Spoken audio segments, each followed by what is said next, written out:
lead by example and stay within the 5-minute limit. For the benefit of senators, I remind everyone there is a vote scheduled at noon. I hope to finish the open portion of this hearing before that vote closes, after which time we'll move to the closed portion. The Vice Chairman. Thank you, Mr. Chairman. I'll be happy to take your extra 13 seconds, but I want to go back to what I addressed at the outset. I mean, this was not only sloppy, it not only violated all procedures, but if this information had gotten out, American lives could have been lost. The Houthis had this information, could reposition their defensive systems. So I want to get a little more information about this. Director Gabbard, did you participate in the group chat with Secretary of Defense and other Trump senior officials discussing the Yemen war plans? Senator, I don't want to get into the specifics. Ma'am, were you on? You're not going to be willing to address? So you're not, are you denying? Matt, will you answer my question, ma'am? You were not TG on this group chat? I'm not going to get into the specifics. So you refuse to acknowledge whether you were on this group chat? Senator, I'm not going to get into the specifics. Why are you going to get into the specifics? Is it because it's all classified? Because this is currently under review by the National Security Because Council. it's all classified? If it's not classified, share the text now. As the White House previously Is it classified or non-classified information on this text? I can confirm. Director Ratcliffe, were you on the group chat? Senator, I was on a signal messaging group. So you were the John Ratcliffe on that chat? I was. Thank you. Thank you. Can I provide some context, Senator, to that? Yes, but I've got a series of questions. Well, but I think it's important because at the outset you made a couple of comments about signal messaging using encrypted apps. So that we're clear, one of the first things that happened when I was confirmed as CIA director was signal was loaded onto my computer at the CIA, as it is for most CIA officers. One of the things that I was briefed on very early, Senator, was by the CIA records management folks about the use of signal as a permissible work use. It is. That is a practice that preceded the current administration to the Biden administration. Director Ratcliffe, I've got a series of questions. If you're making the statement, the statement, the signal is a secure channel. No, can I answer that?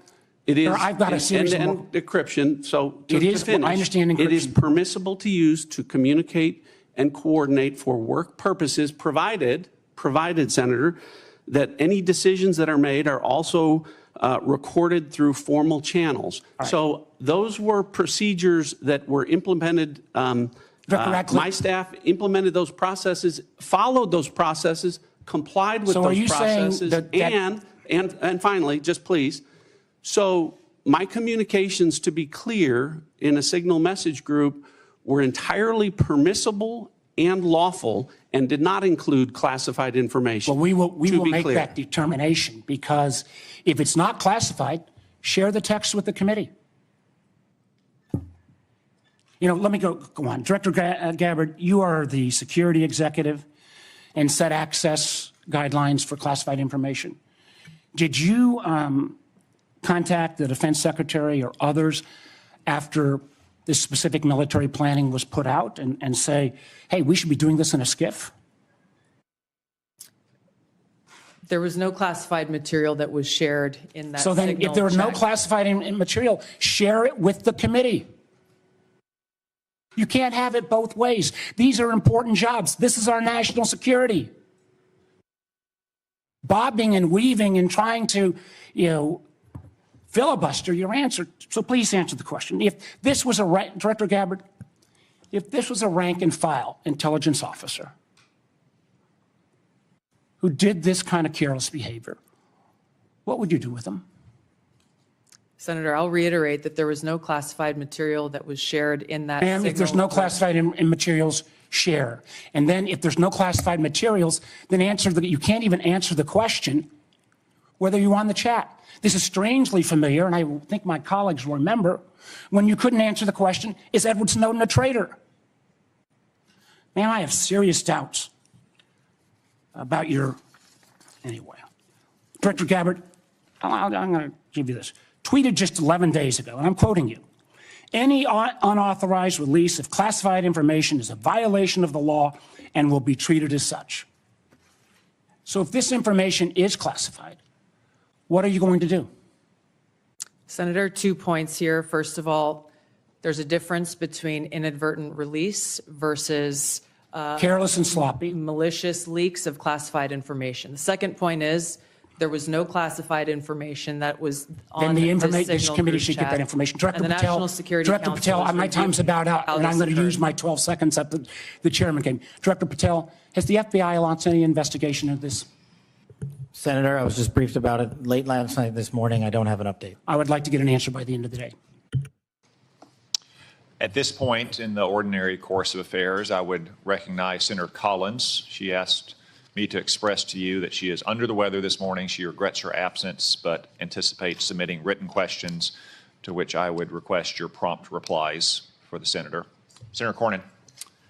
Director Gabbard, I applaud President Trump's efforts to try to bring an end to the war between Russia and Ukraine. I want to read a statement out of the annual threat assessment and just confirm that you agree with this. It says Russia views its ongoing war with Ukraine as a proxy conflict with the West, and its objective to restore Russian strength and security in its near abroad against perceived U.S. and Western encroachment has increased the risks of unintended escalation between Russia and NATO. Do you agree with that statement? And that is in the annual threat assessment, correct? Correct. I'd like to refer to an AP story, Associated Press, dated March 21st, 2025. The title of the article is "Western Officials Say Russia is Behind a Campaign of Sabotage Across Europe." This AP map shows it. Mr. Chairman, I'd like to ask unanimous consent that it's being made part of the record. Without objection. The document that AP compiled, and I presume this is through open sources, documented 59 incidents, including cyber attacks, spreading propaganda, plotting killings, or committing acts of vandalism, arson, sabotage, or espionage. Is that consistent with your understanding and impression of what Russia's currently engaged in Europe? Senator, I haven't seen that specific article, but I can confirm that we assess Russia's attempts to conduct such sabotage activities in Europe. Thank you. One of the things that I'm most concerned about following some of the discussions between Russia and Ukraine and the United States and our other allies, obviously, as I said, peace between Ukraine and Russia is the desirable end state. I think you'd have to be crazy to say otherwise. But I also want to talk a little bit about the unexpected or maybe unintended consequences of European insecurity. I know the incoming Chancellor of Germany has talked about the possibility that Germany might share its nuclear weapons with Ukraine and suggested that the UK would be part of that. I know that Poland has talked about acquiring nuclear weapons, and perhaps other European countries to make up for what they view as a receding of the American umbrella of protection. General Krause, what would be the result of a proliferation of nuclear weapon-armed countries in Europe if, in fact, that would occur as a result of the perception of European insecurity? Senator, thank you for the question. One of the things that the intelligence community works very hard on is to understand who has nuclear weapons throughout the planet. And as discussed in the opening statements, both by the chair and by Director Gabbard, the proliferation and the increase in the types and the lethality of nuclear weapons is one of the things that we have to track and we as a nation are going to have to face. It has changed dramatically in the last 5 years and will continue to change over the next 5 years. The addition of additional countries which have their own deterrence policies and will act in a nuclear dialogue, or the presence of those weapons, the security of those weapons, the movement and the threat of use of those weapons complicates the environment by which all of us will operate and will complicate all of the decisions by which all future conflict and the political decisions that we support of the decision makers. It makes the world a more dangerous place, does it not? Senator, yes, it does. And just by way of history, Ukraine used to have the third largest arsenal of nuclear weapons on the planet. But as a result of negotiations between Russia and Ukraine and the United Kingdom, the Budapest Memorandum documented a commitment by Russia and the United States to protect the territorial integrity of Ukraine in exchange for them giving up their nuclear weapons. Did I correctly summarize the content of the Budapest Memorandum back in 1994? Yes, Senator, you did, and Ukraine willingly gave up its weapons for the protection of others. Thank you very much.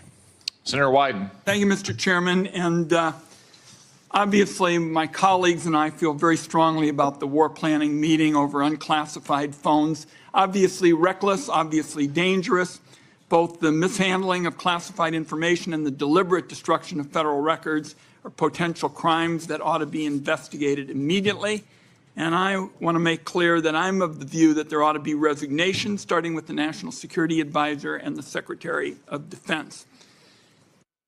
Director Ratcliffe and Director Gabbard, have you participated in any other group chats with senior Trump administration officials in which classified information was shared using phones that weren't cleared for such information? Question for the two of you.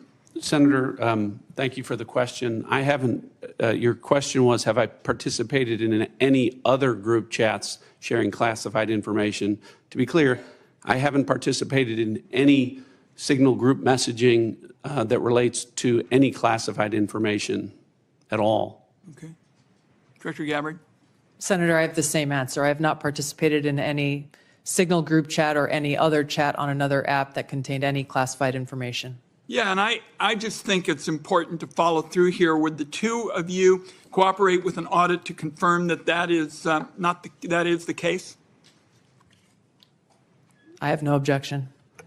Senator, I'll certainly comply with any follow-up that the National Security Council would deem appropriate.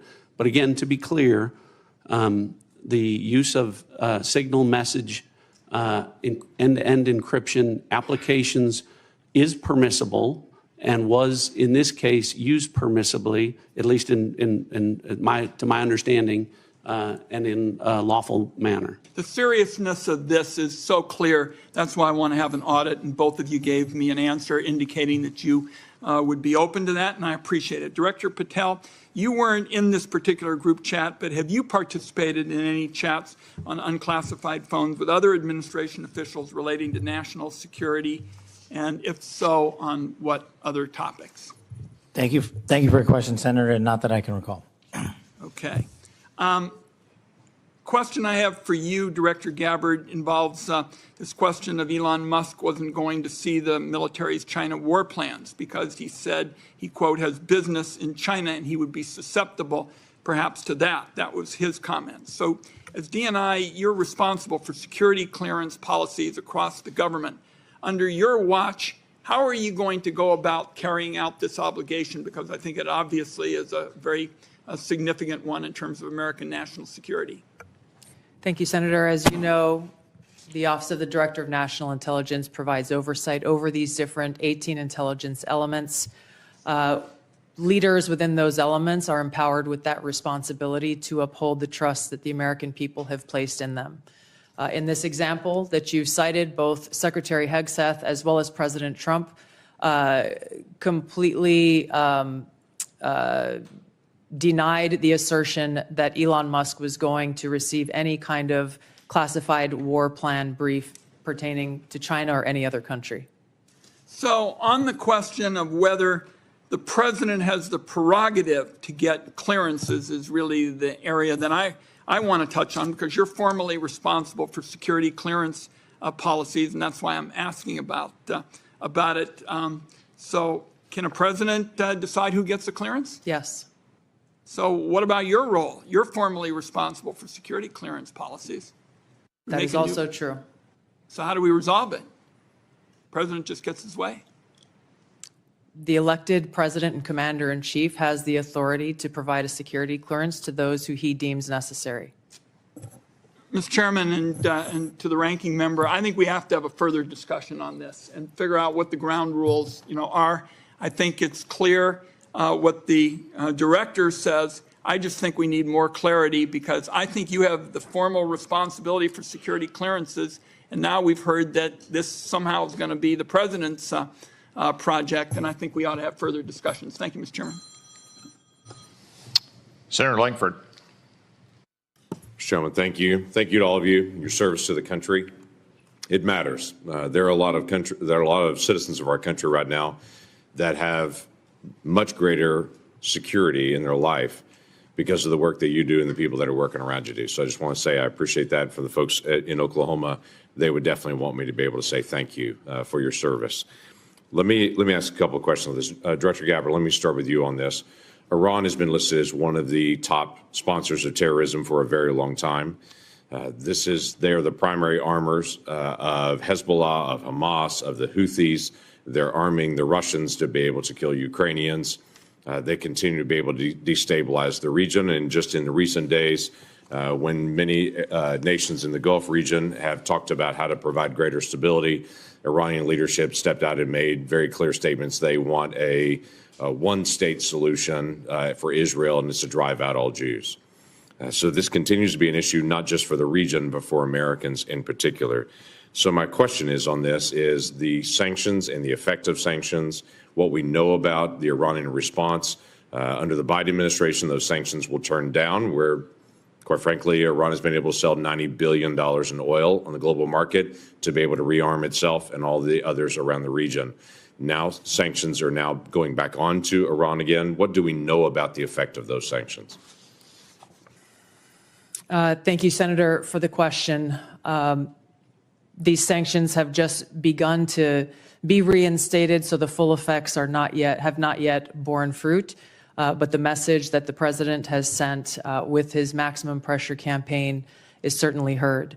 As the chairman mentioned in his opening remarks, President Trump recently sent a letter to the leader of Iran expressing his interest in direct talks in order to try to de-escalate and to prevent war, prevent Iran from gaining a nuclear weapon, but also stated that there would be military consequences if there was no direct negotiations. So President Trump is continuing to carry out his vision and mission of peace through strength, acting in the best interests of the American people.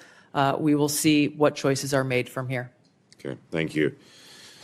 Director Patel, during the last administration and the very open border policy that they had, we had some years, including 2022 and 2023, where there were 70,000 individuals that were released into the country that were identified as special interest aliens. This is something this committee and the Homeland Security Committee tried over and over again to get details on. The Biden administration was unwilling to be able to share any of the details on the special interest aliens, led to a great amount of frustration. The comment came often back to us is that FBI is going to track all these individuals and to be able to identify them, even though it was 70,000 a year that were coming into the country. You just walked into this position and trying to get your feet on the ground in so many different issues that are outstanding on that. I raised to you the issue of individuals that are currently illegally present in the country going through a process, but are listed as special interest aliens. By definition from the administration, those are individuals that we don't know their level of risk, but they're considered a national security risk, but we don't know anything else about them from there. So how are you trying to get on top of the number of people that are criminal aliens in the country, but also these special interest aliens that come from terrorist areas? Thank you, Senator. Appreciate your question. As far as the FBI is concerned, you hit on it. Criminal.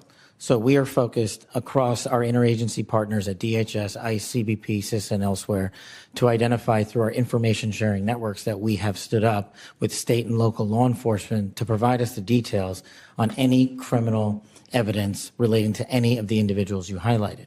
And if there's a nexus there, a case will be opened, excuse me, by the line agents who predicated lawful and factual basis to do so. And we will further refer that matter to the Department of Justice for prosecution. We are reviewing all of these cases anew, and we will report back to you, Senator, with some fidelity on the outcome of that process. Okay, thank you. Are you getting good feedback from social media technology companies and cooperation from them on illegal activities that are promoted on their site?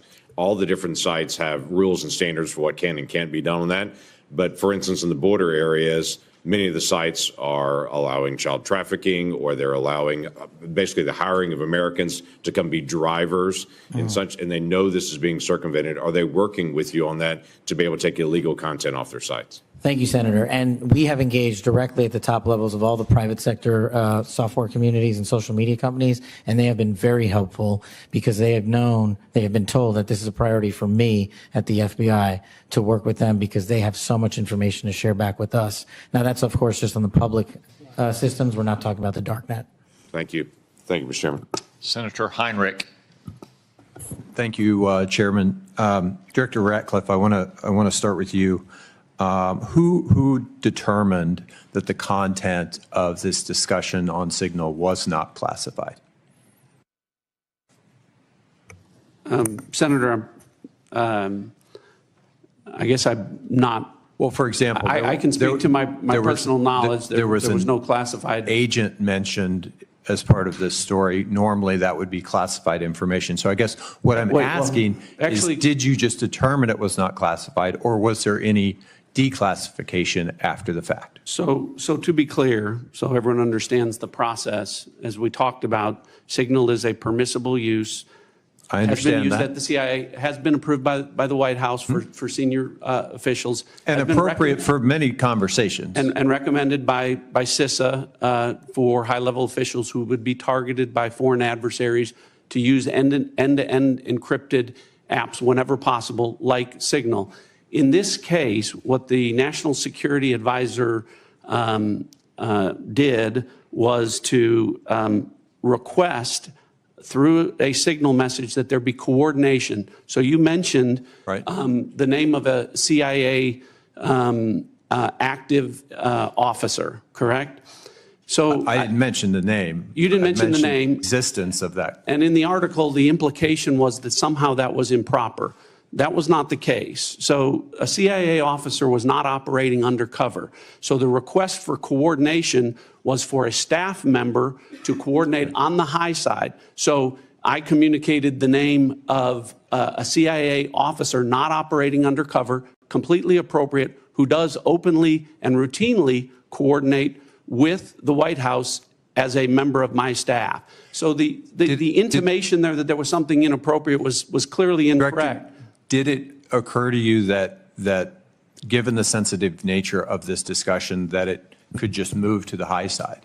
So that was clearly, Senator, I think the intent was that this was initially set up by the National Security Advisor with the instruction that send a point of contact, and then you will be provided with information further on the high side for high side communication. So I think clearly it reflects that the National Security Advisor intended this to be, as it should have been, a mechanism for coordinating between senior level officials, but not a substitute for using high side or classified communications for anything that would be classified. And I think that that is exactly what did happen. So I'm curious, did this conversation at some point include information on weapons packages, targets, or timing? Not that I'm aware of. Director Gabbard, same question. Same answer, and defer to the Department of Defense on that question. Well, those are two different answers, but you're saying that was not part of the conversation. That's my knowledge. The precise operational issues were not part of this conversation. Correct. Okay. I want to ask you, Director Gabbard, something on a very different track here, which is I very much agree with the conclusion of the ATA that foreign illicit drug actors are a major threat in the United States, and many of you have spoken to this today. Is the IC wrong in its omission of Canada as a source of illicit fentanyl in the ATA? I was surprised, given some of the rhetoric, that there is no mention of Canada in the ATA. Senator, the focus in my opening and the ATA was really to focus on the most extreme threats in that area. And our assessment is that the most extreme threat related to fentanyl continues to come from and through Mexico. So the president has stated that the fentanyl coming through Canada is massive, and actually said it was an unusual and extraordinary threat. And that was the language that was used to justify putting tariffs on Canada. I'm just trying to reconcile those two issues. Is it an unusual and extraordinary threat, or is it a minor threat that doesn't even merit mention in the annual threat assessment? Senator, I don't have the numbers related to Canada in front of me at this time. I'd like to get back to you on the specifics of that answer. It's less than 1% of the fentanyl that we are able to interdict. But if you have different information, I would very much welcome that. Senator Budd.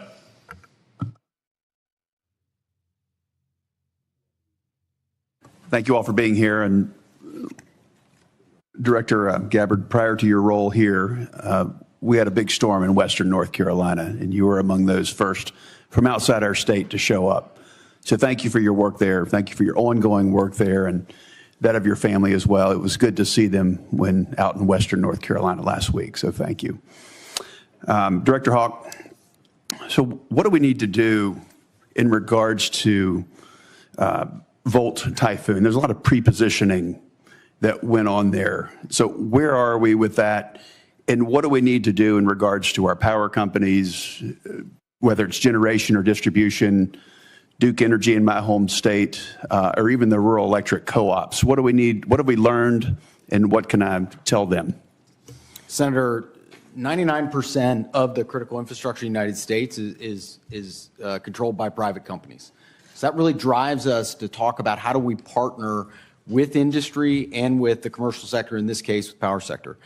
Volt Typhoon began when industry came to the intelligence community and said, we're seeing anomalous activity, can you help us gain context? And we were able to bring context to that to be able to understand what the threat was and then to ultimately be able to identify who was behind that threat. Since that time, we've continued to work very closely with industry to be able to determine what are the right ways for us to be able to pursue these threats within networks to enable the interagency, to enable our partners and industry to be able to pursue them.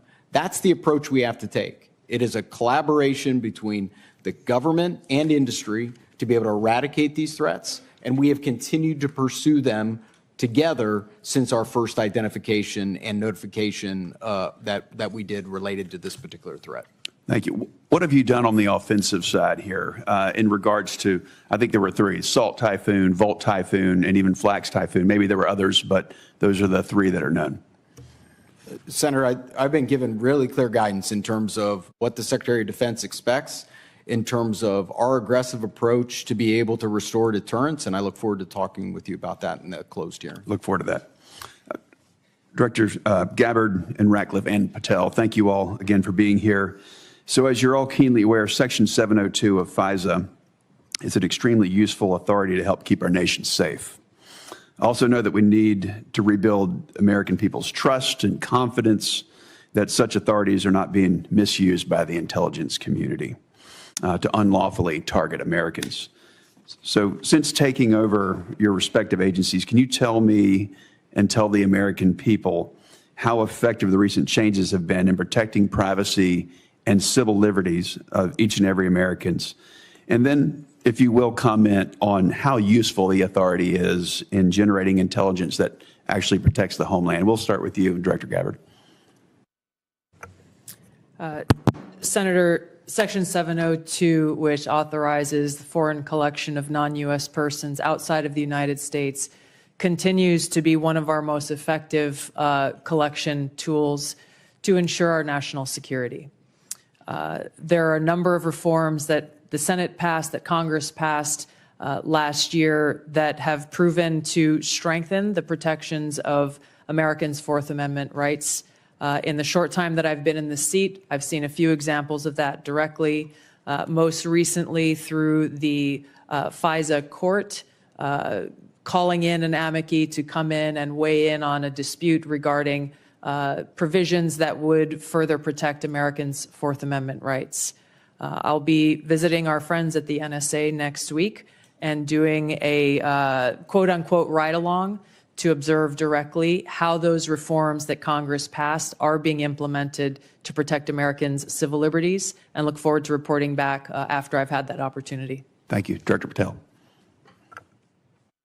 Thank you, Senator. With my background in FISA and 702, I just want to clearly delineate between FISA Title 1.3 and 702 collection. We need to both ardently defend its use, but also ardently support reforms that allow the American public to entrust that those charged with those capabilities are not violating the Fourth Amendment or any other violation. Speaking to Title I, Title III, when it comes to U.S. persons, I have already included an amendment in terms of FBI language to make sure that when a U.S. person is targeted, that the FBI specifically is responsible for culling through all exculpatory information that is reasonably known and satisfying that burden and stating it in the application. When it comes to 702, Senator, some of the biggest enterprise efforts we have had to thwart national security risk would not have occurred if 702 collection had gone dark. And the FBI continues to use that information to protect the homeland. We've had multiple takedowns in the last 6 months based on 702 and interagency collection processes. But we just need to ensure the American public, and I'm working with my team, that even in the 702 sphere, American citizens' information is protected. Thank you all. I look forward to the discussion in the closed session. Senator King. Thank you, Mr. Chairman. Director Gabbard, I didn't intend to get into the Jeffrey Goldberg story, but something you said has sort of puzzled me. According to open source reporting at 11:44 on the morning of March 15th, Secretary Hegseth put into this group text a detailed operation plan, including targets, the weapons we were going to be using, attack sequences, and timing. And yet you've testified that nothing in that chain was classified. Wouldn't that be classified? What if that had been made public that morning before the attack took place? Senator, I can attest to the fact that there were no classified or intelligence equities that were included in that chat group at any time. And I so defer, the attack sequencing and timing and weapons and targets you don't consider to should have been classified? I defer to the classified? Secretary of Defense and the National Security Council on that question. Well, you're the head of you're the head of the intelligence community, and you're supposed to know about classifications. So your testimony very clearly today is that nothing was in that set of texts that were classified. I'll follow up on Senator Wyden's question. If that's the case, please release that whole text stream so that the public can have a view of what actually transpired on this discussion. It's hard for me to believe that targets and timing and weapons would not have been classified. Well, let me move on. You approved this report, this annual report, prepared by the Office of the Director of National Intelligence. Is this submitted to the White House routinely in anticipation of its public release? I don't know what you mean by submitted routinely. Was this report submitted to the White House before its release today? It was submitted to them once it was completed. I think probably around the same time it was sent to all of you. I want to move on. One note that surprised me, I've been on this committee now this is my 13th year. Every single one of these reports that we have had has mentioned global climate change as a significant national security threat, except this one. Has something happened? Has global climate change been solved? Why is that not in this report? And who made the decision that it should not be in the report when it's been in every one of the 11 prior reports? I can't speak to the decisions made previously, but this annual threat assessment has been focused very directly on the threats that we deem most critical to the United States and our national security. Obviously, we're aware of occurrences within the environment and how they may impact operations, but we're focused on the direct threats to Americans' safety, well-being, and security. How about how they will impact mass migration, famine, dislocation, political violence, which is the finding, by the way, of the 2019 annual threat assessment under the first Trump administration? You don't consider that a significant national security threat? For the intelligence community, being aware of the environment that we're operating in is a given. What I focused this annual threat assessment on, and the IC focused this threat assessment on, are the most extreme and critical direct threats to our national security. Let me ask a direct question. Who decided climate change should be left out of this report after it's been in the prior 11? Where was that decision I made? gave direction to our team at ODNI to focus on the most extreme and critical national security threats that we face. Your direction include no comments on climate change? Senator, as I said, I focused on the most extreme and direct national That's not a security response threats to my question. that we face. Did you instruct that there be no finding in terms of climate change in this report? I don't recall giving that instruction. Final questions in a few short seconds that I have left. You all concede, and it's in the report repeatedly, about the cyber danger from China, from Russia, from Iran. Why then is the administration deconstructing CISA? 130 people fired. General Hawk talked about the importance of public-private cooperation. That section of CISA seems to have been disestablished. What possible policy reason is there for undermining CISA's relationship to the states with regard to elections and to the private sector with regard to cybersecurity when the cybersecurity threat is only growing? Anybody want to tackle that? I won't speak for all of my colleagues here, but I don't believe any of us have any insight into those specific staffing decisions that have been made. Well, let me ask you this question. You've all found, the report has found explicitly growing cyber threats, including to elections from Russia, China, Iran. Do you believe that it's in the national interest to diminish our capacity to deal with those cyber issues? Yes or no? President Trump is focused on effects and making sure that the people that we have and the resources that we have are focused on our national security. He and his team recognize that more people doesn't necessarily always mean better effects. Those are some of the things that are driving the changes that we're seeing across the administration, is getting all of our agencies back and focused on their core mission. General Hawk, do you agree that? Senator King, your time has expired. Time is up. Thank you. Senator Rounds. Thank you, Mr. Chairman. First of all, thank you to all of you for your service to our country. With regard to the issue surrounding Signal, I'm going to address it, but I'm going to address it in the closed session so that we can get more in depth into that issue. In the meantime, I want to direct my first question to Director Ratcliffe. As the debate continues in Washington regarding spectrum, what can you share in this unclassified setting regarding the critical nature of spectrum to national security interests generally? Thanks for the question, Senator. I know this is an issue of great interest to the Senate, and the potential auction of commercial space on spectrum. Those, as you correctly point out, the discussions about spectrum, I will start out by saying there are national security implications from such an auction were to take place to both the DoD and the IC. I think the discussions that we need to have in a classified setting, I can relate to you that the direction from early meetings that we've had is that the discussion about where that might take place would not affect specifically CIA or IC equities, and I hope that's the case and where the discussion goes. But I think we need to be concerned that a public auction at bans at certain levels would have an impact on our ability to deliver an accurate intelligence picture.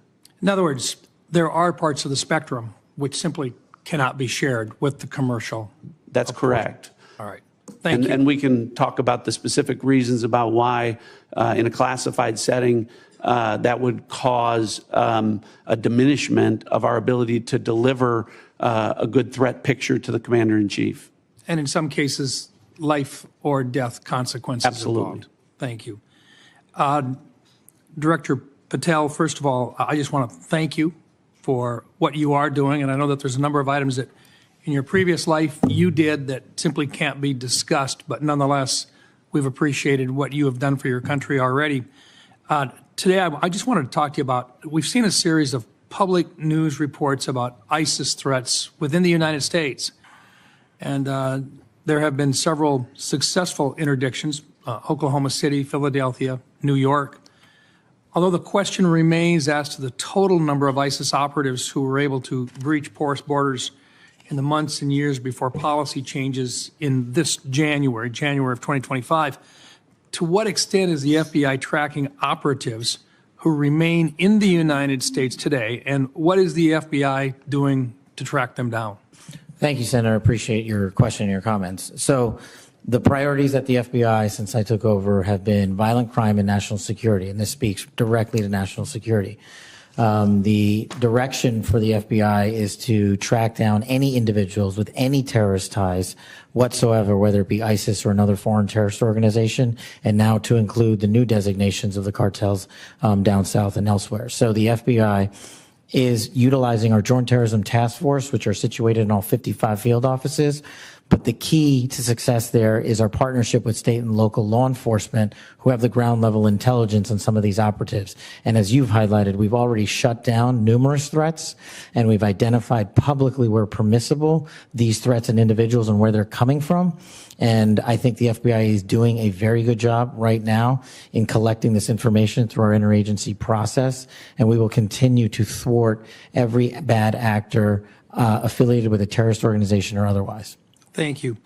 And Director Hawk, first of all, look, you've talked a little bit already about Salt Typhoon, but what I want to really get into is the things that are moving right now that you haven't had a chance to address, and in particular, Cybercom 2.0 and the need to accelerate that particular plan moving forward. Can you talk just briefly? I've got 40 seconds left. Talk to us a little bit about how critical 2.0 is in terms of countering the cyber activity that's going on through nefarious actors. Senator, what we were asked to do by Congress was to look at what's the force generation model for the Department of Defense to be able to generate cyber forces.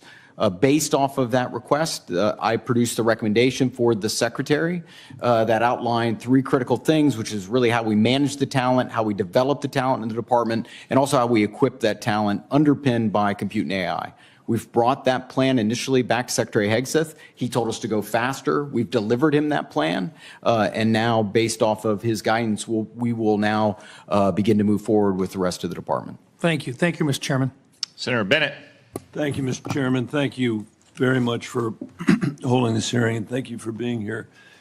Mr. Director Ratcliffe, it sounds to me like your testimony today and the Secretary and the DNI's testimony is that there was nothing wrong at all with the signal thread that you were on, that it didn't include any targeting information or battle sequence. That is your testimony. That's your testimony. And I'm a little staggered that that is your view, Director Ratcliffe. Does the CIA have any rules about handling of classified information? Yes or no? Yes. Thank you, Director Ratcliffe. Do you agree, Secretary of Defense Pete Hegseth said this morning when asked by members of the press what had happened, he said this morning in Hawaii that Atlantic Editor-in-Chief Jeff Goldberg is a, quote, deceitful and highly discredited so-called journalist who's made a profession of providing hoaxes time and time again. Do you share that evaluation, the Secretary of Defense's evaluation of Jeff Goldberg as a journalist? Senator, I didn't see those comments. I don't know Jeff Goldberg. So do you share that view of the Secretary of Defense? Well, I don't have a view on. Okay. Assuming that he has that view, I'm curious about whether you are the CIA director. Okay, this has happened. We know it's happened. Did Jeff Goldberg somehow, did he create a hoax that allowed him to become part of this signal thread? Please answer the question. You don't insult the intelligence of the American people. Did he invite himself to the signal thread? I don't know how he was invited, but clearly he was added. Clearly it was. Finish your sentence, please.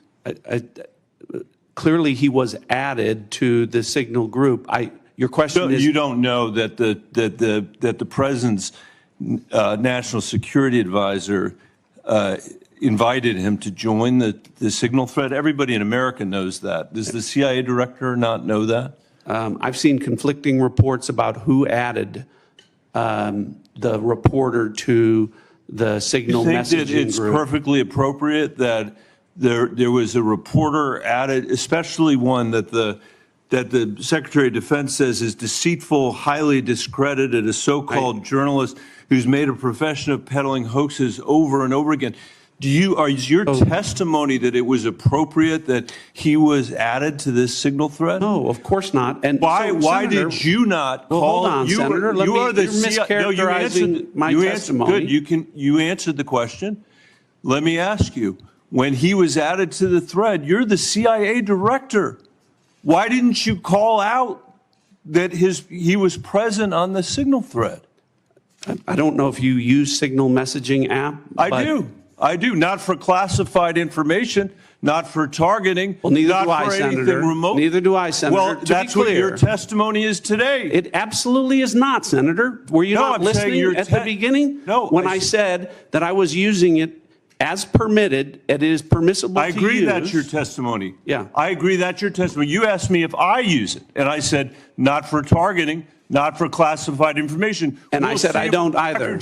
I also know Jeff Goldberg. I don't use it to communicate with him, but you thought it was appropriate. By the way, I think he's one of the more outstanding journalists in America, but I'm shocked to find him on a thread that he's reading in the parking lot of a grocery store in Washington, D.C., and your testimony as the director of the CIA is that it's totally appropriate. No. Is it appropriate? No, that the president? That is not what I. Okay, when did I say it was? Please. When did I use the word appropriate? Well, go ahead, please. Well, I didn't. That everybody in America. So clearly, there's nothing to Senator, see here is what your testimony is. No, I never said that. This is just a normal day at the CIA where we chat about this kind of stuff over Signal. In fact, it's so normal that the last administration left it here for us. That's your testimony today. That's your testimony. No, that's Senator. not my testimony. That's what you said. I didn't say any of those things that you just related, Senator. I heard you say it. We'll let the American people decide. Let me ask you one final point. I'm out of time. It. Well, are you going to give me a chance? Is it appropriate? Did you know that the president's Middle East advisor was in Moscow on this thread while you were, as director of the CIA, participating in this thread? Were you aware of that? Are you aware of that today? I'm not aware of that today. This sloppiness, this incompetence, this disrespect for our intelligence agencies and the personnel who work for them is entirely unacceptable. It's an embarrassment. Senator? You need to do better. You need to do better. Thank you. I'm being gavelled by the chairman, and I apologize for going over my time. Senator Young. Thank you all for being here.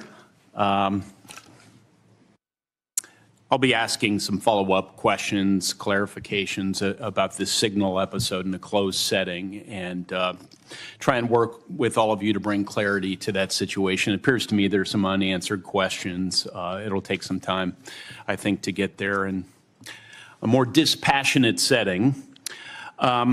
Director Gabbard, I'm going to begin today asking you some questions about emerging technology. This has been a real point of emphasis, I know, of our broader national security community for a period of time. We know that PRC is making generational investments in certain emerging tech, AI, biotech, and other areas of technology to reduce their vulnerability against any supply chain disruptions and to lead the world in some areas. As the IC assesses, the PRC is seeking to, quote, become a global S&T superpower, surpass the United States, promote self-reliance, and achieve further economic, political, and military gain. So, Director Gabbard, can you describe the actions China is taking to operationalize that IC assessment in ways that directly target the security and prosperity of everyday Americans? Senator, what we know is that they are trying to use these capabilities as a means to continue to exploit vulnerabilities within our own critical infrastructure and our cyber technology. The critical infrastructure is a key area of concern given what we know has already been exploited, these asymmetric attacks that have been placed within our critical infrastructure that are of serious concern given how they could be exploited, especially during a time of conflict. We know that they are experiencing a boom in their generative AI capability and are competing very heavily against our own AI capabilities. Obviously, AI can and will be used across a multitude of every sector of our society, both here as we are in our own country, and we expect China to be able to continue to do the same there.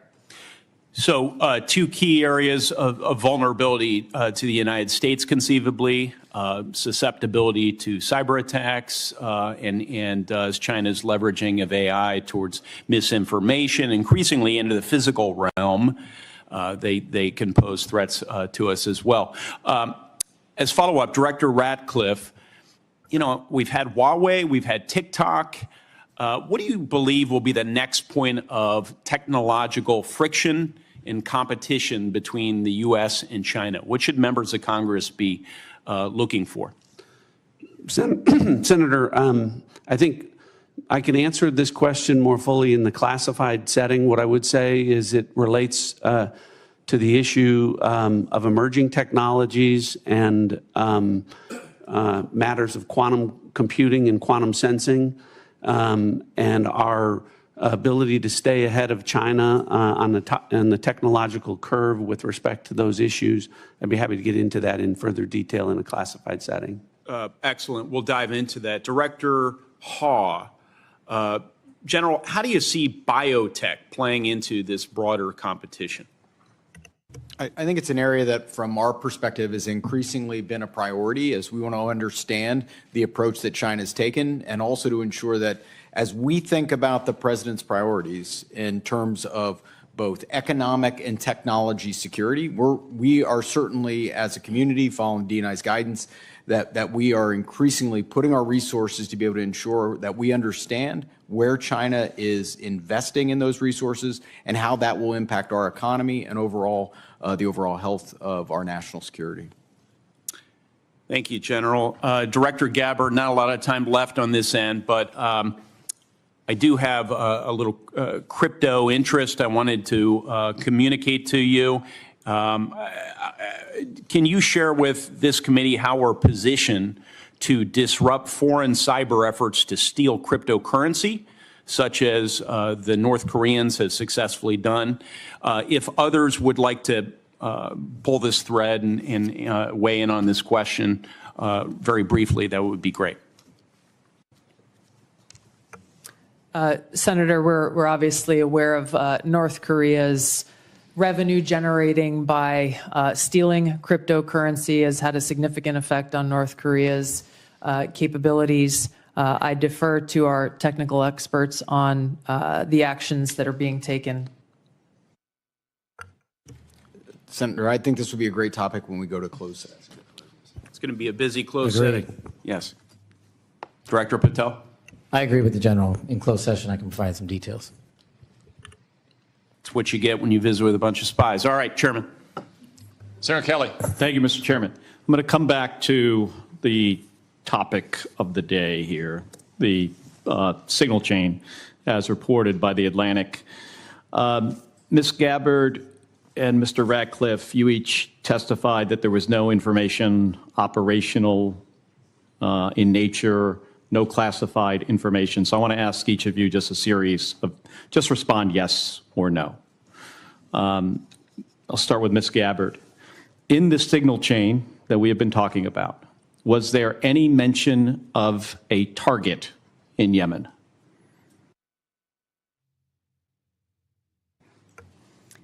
I don't remember mention of specific targets. Any generic target?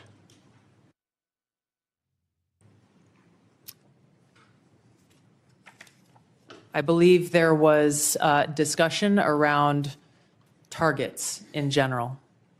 Mr. Ratcliffe?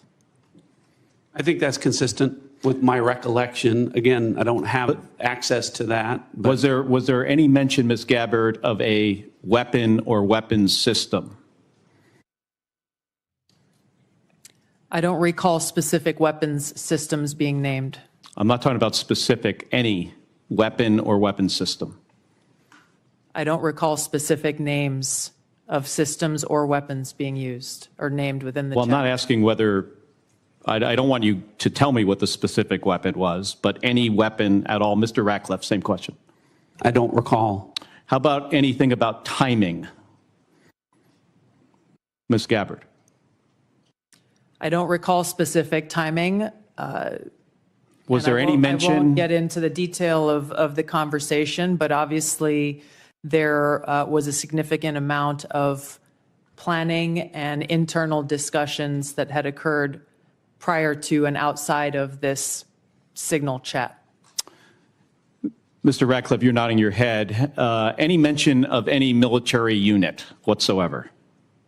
Mr. Ratcliffe? Not that I recall. Ms. Gabbard? Not that I recall. Okay, so I understand that DoD policy prohibits discussion of even what is called controlled unclassified information, or CUI, on unsecured devices. Are both of you aware of that DoD policy?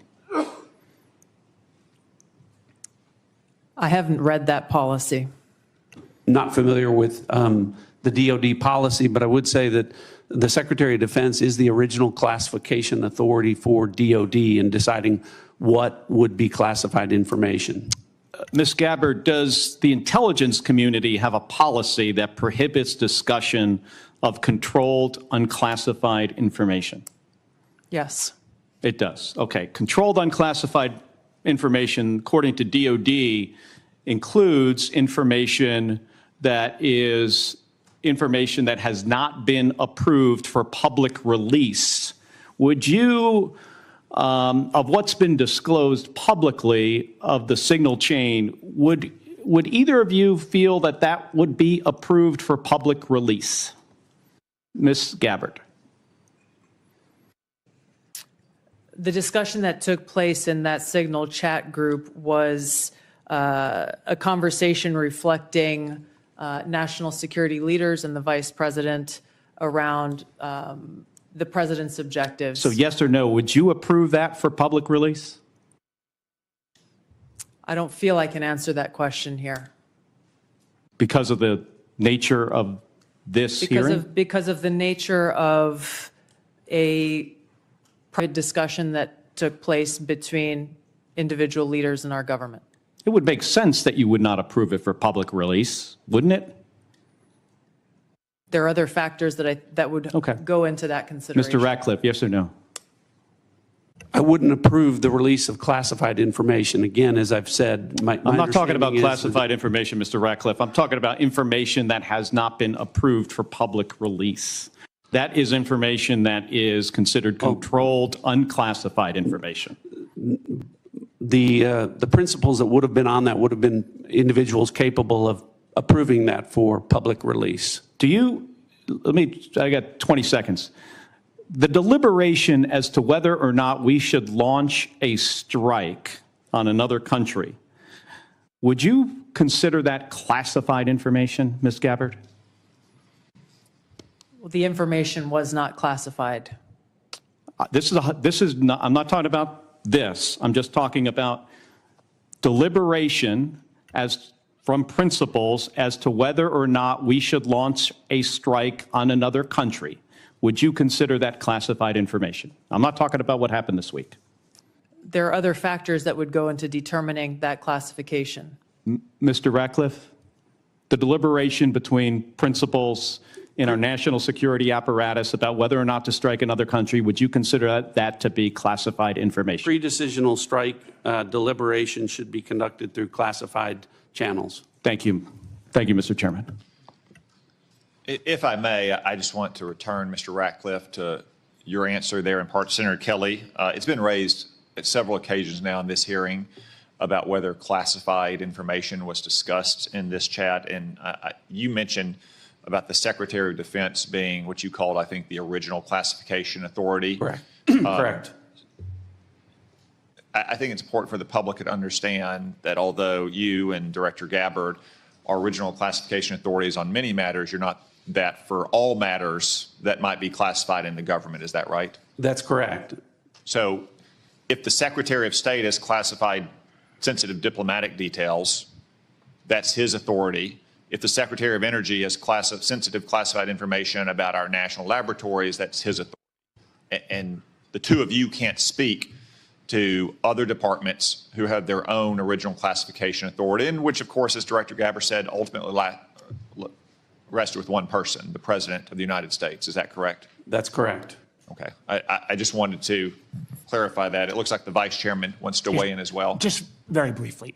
I mean, I think it strains the audience and the watching public's credibility if we're talking about timing, packages, that somehow this would be okay to put out, or just, frankly, senior American officials trashing Europe. I've been around this for a while. This is not information you generally put out. And the notion there's not even acknowledgement of, hey, gosh, we screwed up, is stunning to me. And the idea somehow, well, none of this was classified, but we can't talk about it here. You can't have it both ways.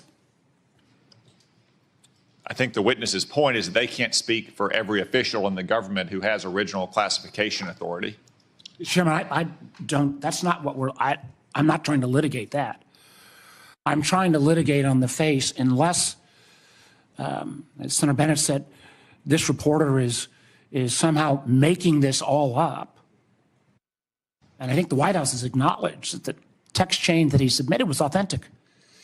It strains my mind to think, again, it strains my mind if the shoe had been on the other foot, what my colleagues would be saying about this. And again, we're going to get to the bottom of it. And I appreciate your comments, but you guys have both testified under law. There's nothing classified in that information. There was nothing, in a sense, I've not heard either one of you say, gosh, we screwed up. So we'll find out. This is too important to our national security. And again, I know we've got more members to cross. They testified, is my understanding, correct me if I'm wrong, that there's no intelligence community classified information. Is that correct? That's Director correct. Ratcliffe, is that correct? Director Gabbard? Yes, Chairman. Well, again. That's not correct. She said repeatedly there's nothing classified. Period. Right, period. You can't have it both. And again, we'll see. I cannot believe this is not going to come out. And if it's not classified, again, we'd ask you to give it to the public today. I'm sure one of your aides back there probably got it on paper. If you've got it here, it's not classified, stand by your position. Or is this just one more example of a careless approach to how we keep our secrets in this administration. With apologies to Senator Moran. Thank you, Mr. Chairman, and thank you to our witnesses for being here. I want to explore a little bit about Ukraine, and I'll direct this to Director Ratcliffe or Director Cruz. The ATA assesses that, quote, the grinding war of attrition in Ukraine, quote, will lead to a gradual but steady erosion of Kyiv's positions on the battlefield. Are Ukrainian forces at any significant risk of collapse this year?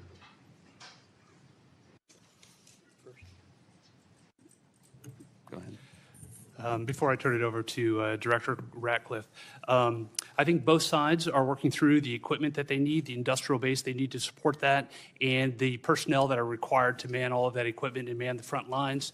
And as we see the battle space in the various portions, whether it's in Kursk, whether it's in any of the 4 oblasts, we see areas where Kyiv will struggle to prevent the slow attritional grind.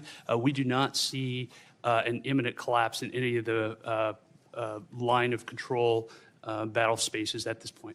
And then vice versa. That answers my question, unless you want to add something, Director. Whatever advantages in manpower and material they have, can Russia maintain its operational tempo without significant changes to how it's conducting the war? I think our assessment from a military perspective is that Russia has the ability to sustain its campaign longer than Kyiv would.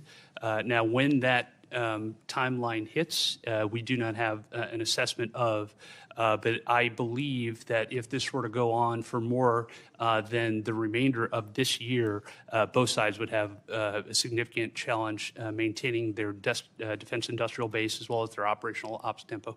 Longer than this year? That is correct, and they will each have difficulty at various points throughout the spring, summer, and fall as well. Thank you.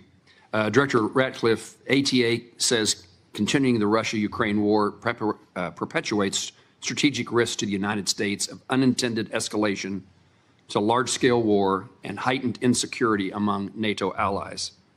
What are the strategic risks to the United States if Russia were to achieve its maximalist objectives via peace agreement?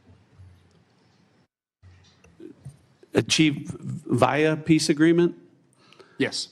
Well, I think that clearly the negotiations that are going on reflect that President Trump is seeking a cessation of the war on terms that will end the war permanently. From an intelligence community standpoint, and specifically with regard to CIA assets, we've taken steps to support that, the president's goal of an enduring peace. To General Cruz's comments, I agree with his assessment and generally the public assessment that Russia has the battlefield advantage, is grinding forward slowly. I want to comment on that, however, to say that with regard to the Ukrainian resistance, the Ukrainian people and the Ukrainian military have been underestimated for a period of several years now. And ultimately, I'm convinced from my reflections in observing from an intelligence standpoint that they will fight with their bare hands if they have to, if they don't have terms that are acceptable to an enduring peace. Obviously, to the point of maximalist goals, President Trump has communicated that he is aware of the dangers of that, of Russia getting what they want. And I think that the peace talks that are taking place would reflect, if successful, and they are making progress, that both sides would not get everything that they want and no one's maximalist goals would be achieved. Thank you both. In the short time I have, I'm going to skip a question and ask that I intended to ask, but ask the director of the FBI. Director, I chair the subcommittee that appropriates money for the Department of Justice, including the FBI. It has been our practice that the FBI director, as well as the Attorney General, appear before our committee each year. And I want to make certain that you do not foresee any challenges that I will have in your presence when you come to speak when we invite you to come speak about your budget. I think when we visited in the office, you made yourself often available, pleased to talk to Congress. We're getting ready for the appropriations process to begin. The budget that the president intends to submit is seemingly months away, weeks away, long weeks away. And we may ask you to come testify about your priorities now or sooner than that. Is that a challenge for you that I ought to be aware of? From the FBI, no, as long as the Department of Justice and the Attorney General are good with it. Thank you. Senator Reid. Thank you very much, Mr. Chairman. Director Ratcliffe, you have repeatedly made the point that there was no classified information contained in any of these discussions that were reported in the Atlantic Monthly. Is that correct? No, that's not correct. So, Senator, what I've related is that any information that was related from my perspective or that I observed from the intelligence perspective was not classified information.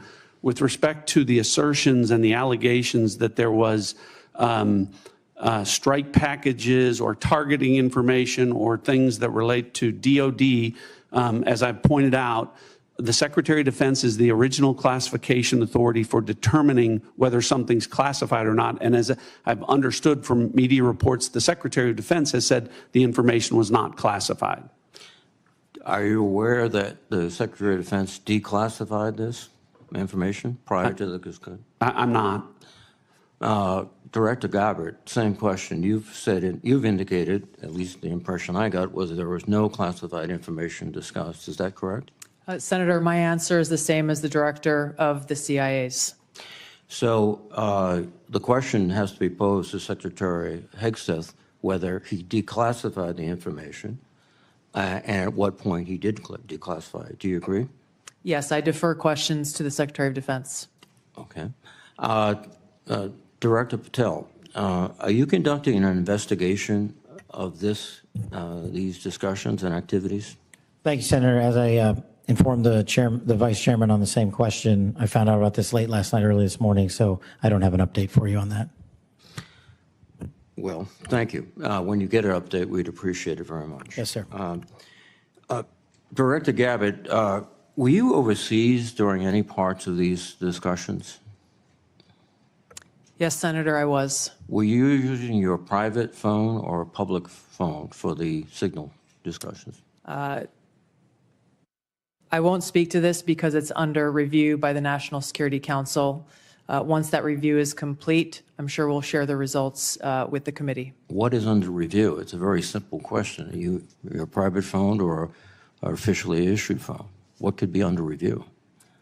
National Security Council is reviewing all aspects of how this came to be, how the journalist was inadvertently added to the group chat, and what occurred within that chat across the board. But so you were not going to disclose anything about whether you use the phone. Director Ratcliffe, there's been indication that the CIA has warned recently retired personnel about the vulnerabilities of Signal and other encrypted messaging applications. If that's the case, why were you discussing these issues on Signal? Senator, Signal use, as I've said repeatedly, is permissible for work purposes. I've never said that end-to-end encryption apps like Signal are a substitute for classified systems. And I was not discussing classified information in this setting. But as you've indicated previously, perhaps the Secretary of Defense was discussing classified information, and only he can be held accountable in terms of whether it was classified or declassified at the point when he spoke. Is that accurate? Well, I didn't say it that way. I said the Secretary of Defense is the original classification authority, and my understanding is that his comments are that any information that he shared was not classified. But you have no way to verify that? I don't.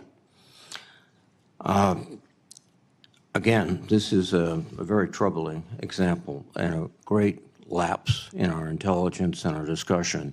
One further point, if you are not aware of any classified information on the discussions back and forth, would it be appropriate for the author to release the entire text of what he heard or transcribed? I think the author has released, my understanding, essentially almost all of the information as it's been related to me. I don't know what calculation the author made with regard to what information would be released or not. Well, he but again, I can again confirm that with respect to the communications that were related, as to me, there was no classified information.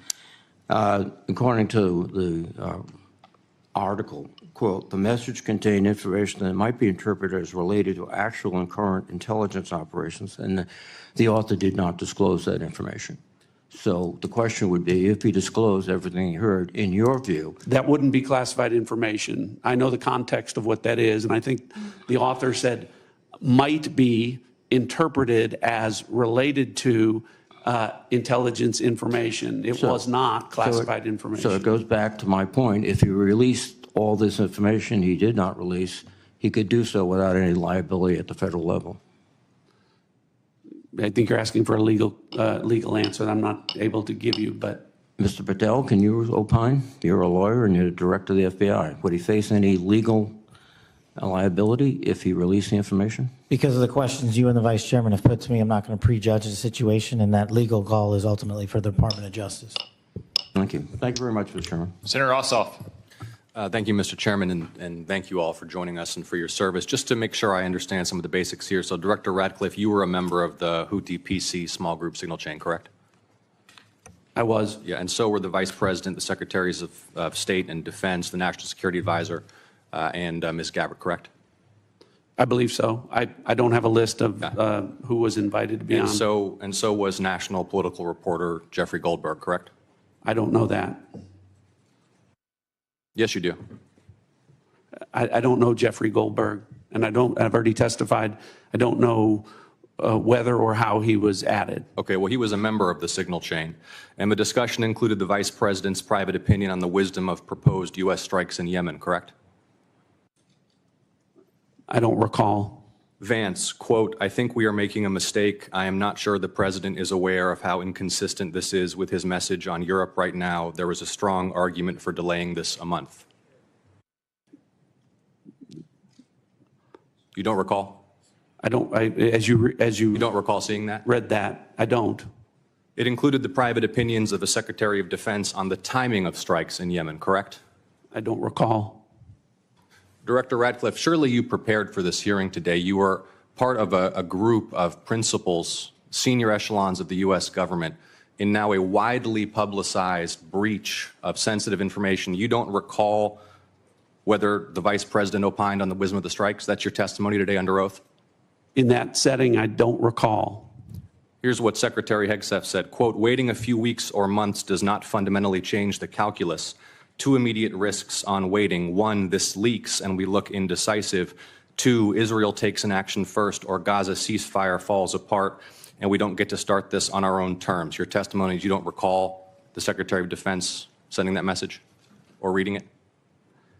I recall there being an exchange. I don't recall the specifics as you're reading it.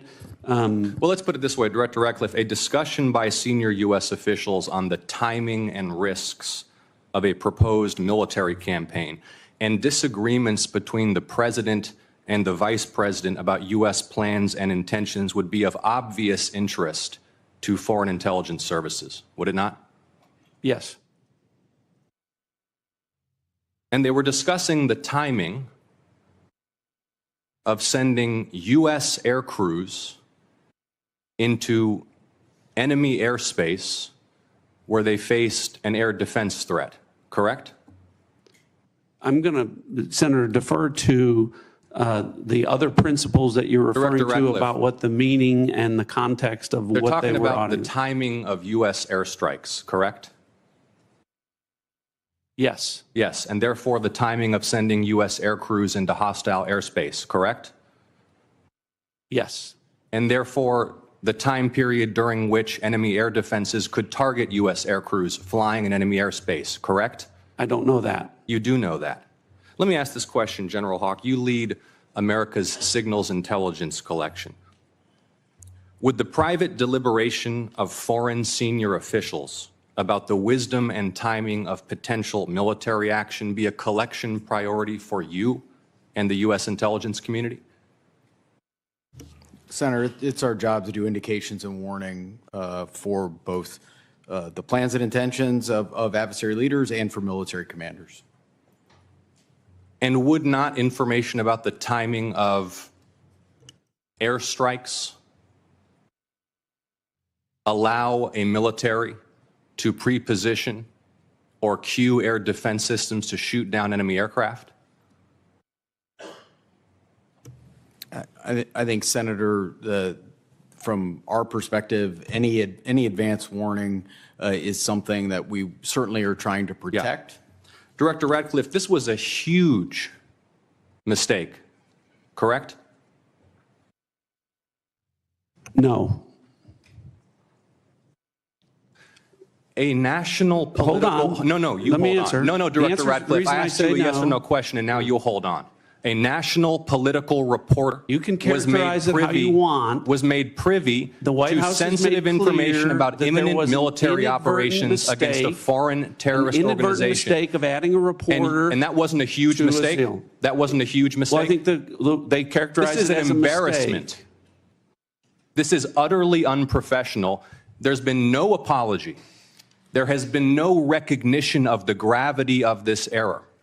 And by the way, we will get the full transcript of this chain, and your testimony will be measured carefully against its content. Thank you, Mr. Chairman. I thank the witnesses again for their appearance today. I sense the Vice Chairman has something to add. I do. So I will recognize him briefly. Well, again, I thank the witnesses. But what you're saying doesn't make sense on the face of it. Everybody knows, at least Director Ratcliffe, you had the courtesy of acknowledging you were on the chain. Director Gabbard wouldn't even touch that, even though we've got our initials. And if we want a comparison, think back to the beginning of the Ukraine war, when the United States, in concert with our then ally, the United Kingdom, declassified a lot of Putin's battle plans that allowed the Ukrainians to push back successfully on the Russian invasion. How was that? That was gone through a real process of declassification. As Senator Ossoff so clearly made the point, this information out, potentially where our adversary could reposition its defenses, in the unwillingness of the individuals on this panel who are on the chat to even apologize or acknowledging what a colossal screw-up this is, speaks volumes. Thank you to our witnesses for your appearance. A few administrative matters. As I mentioned earlier, Senator Collins is under the weather. She regrets that she could not be here for your testimony. Senator Risch, likewise, had to preside over a hearing of the Foreign Relations Committee to include the nomination of my former governor, Mike Huckabee, a great American and a great friend of Israel, to be the next ambassador to Israel. He also regrets that he could not be here. I anticipate he may have written questions as well. I would urge you all to respond to those promptly. Now, the audience will remain seated while our witnesses and their aides depart the hearing room. The Capitol Police will ensure this occurs. I want to commend the Capitol Police and our committee security staff for running an orderly hearing today. For the benefit of members, the vote on the floor has been called. We will adjourn this open hearing and we will reconvene in closed setting at 12:40 p.m. The hearing is adjourned.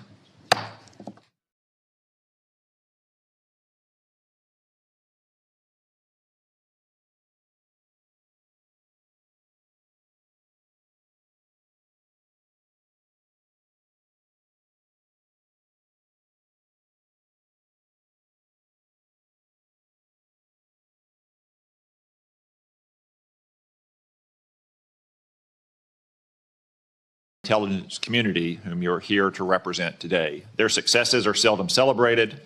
Their accomplishments are often unseen. But our nation is grateful to each one for the vital work they do to keep our nation safe, prosperous, and free. Our annual Worldwide Threats hearing allows for the American people to receive an unvarnished and unbiased account of the real and present dangers that our nation faces. As we will hear from our witnesses, many of the threats we face are truly existential. Communist China is actively working to replace the United States as the world's dominant superpower. China uses coercive military, economic, and influence operations, short of war, to shape a world favorable to its interests and hostile to ours. These methods include the biggest peacetime military buildup in history, rapidly expanding its nuclear forces, providing critical assistance to help Russia withstand U.S. sanctions, obscuring its role in accelerating the spread of COVID-19 beyond Wuhan, turning a blind eye to Chinese companies that enable the production of fentanyl flooding into the United States, and putting space weapons on orbit, among other tactics. Iran, despite setbacks inflicted on its so-called axis of resistance by Israel over the last year, still aims to destroy what it calls the little Satan, the state of Israel, and what it calls the great Satan, the United States. It continues to arm Yemeni rebels to attack global shipping, though these outlaws have suffered terrible losses over the last 2 weeks